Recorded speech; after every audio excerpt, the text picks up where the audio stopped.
नहीं,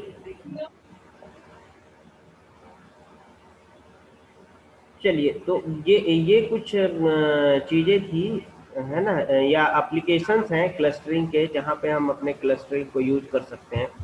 ठीक है, तो आप लोग अच्छे से अंडरस्टैंड कर सकते हैं इसको। ठीक है, और कल मैंने जो है ना एक एग्जांपल आपको दिया था। अब क्लस्टरिंग जो है, क्लस्टरिंग को एनालिसिस करना है, तो अगर हम ऑब्जेक्ट्स बनाते हैं तो ये एक मेन ऑब्जेक्ट क्या बोलते हैं, क्लस्टर आउट करते हैं, है ना।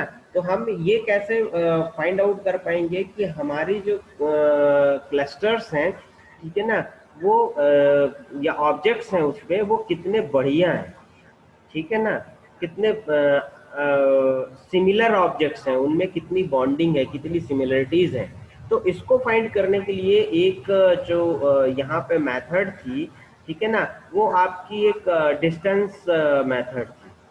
ठीक है ना। तो डिस्टेंस मेथड में दो चीजें हो गई आपकी। एक है आपका intra cluster distance, intra cluster distance minimizing. Intra cluster distance, distance मतलब यहाँ पे ये डिस्टेंस की बात नहीं है कि यहाँ पे कितनी दूरियां हैं इनमें। एक्चुअल में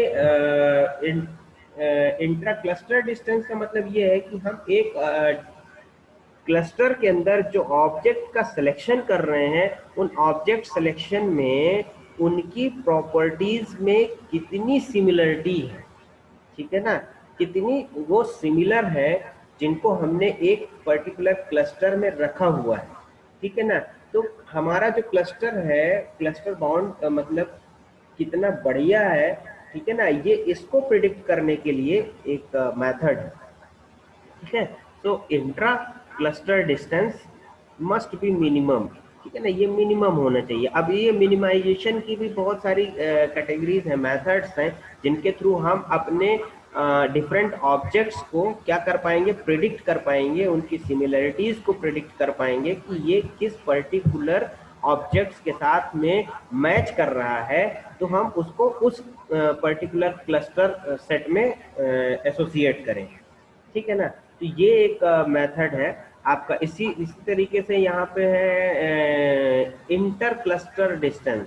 ठीक है ना, इंटर क्लस्टर डिस्टेंस। अब इंटर क्लस्टर डिस्टेंस मतलब ये ऑब्जेक्ट्स है, अब ये ऑब्जेक्ट्स यहाँ पे बोला मैक्सिमाइज। अगर हम एक सेट रख रहे हैं और उनमें बहुत ही माइन्यूट सा डिफरेंस आ रहा है, तो उसको हम इतना बढ़िया क्लस्टर सेट नहीं बोल पाएंगे।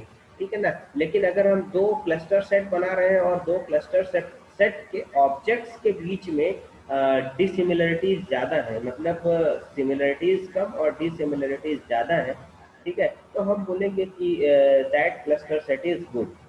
ठीक है ना। तो इस तरीके से इनको प्रिडिक्ट करते हैं, ये जो कल हमने पॉइंट्स बताए थे, ठीक है ना। तो ये पॉइंट्स इसको क्या करता है, पॉइंट आउट करता है। ठीक है ना। होप आपको समझ में आया होगा। ठीक है, कि जरूरी नहीं है कि जो क्लस्टर्स हमने यहाँ पे पॉइंट आउट किए हैं उनमें क्या हो, टाइट बॉन्डिंग हो।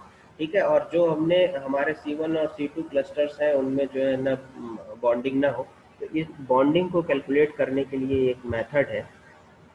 ठीक है, सिमिलरिटीज और ये, इसके बाद तो ये चीजें कि हाँ, इसके बारे में कल हम लोगों ने पढ़ा था।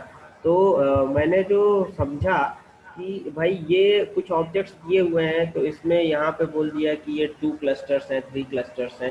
एक्चुअल में इनको प्रिडिक्ट करने की, ये तो ठीक है, ये अपन ने बात कर ली, लेकिन इनको भी हमें प्रिडिक्ट करने के लिए कैलकुलेशन करना होगा। इन सारे ऑब्जेक्ट्स को हमें देखना पड़ेगा कि ये इनकी जो सिमिलरिटीज हैं वो ठीक है कि नहीं। हो सकता है कि ये एक अपना ग्रुप फॉर्म कर रहा हो, ये अपना एक अलग ग्रुप फॉर्म कर रहा हो, ये अपना एक अलग ग्रुप फॉर्म कर रहा हो। ठीक है, तो it's totally depend on their behaviour.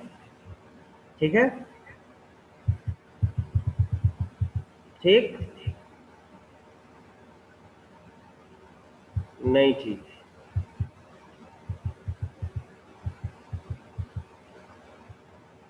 ठीक है। अब इसके बाद हम लोग पढ़ेंगे कि कितने तरीके से हम अपने क्लस्टर को एनालिसिस कर सकते हैं, या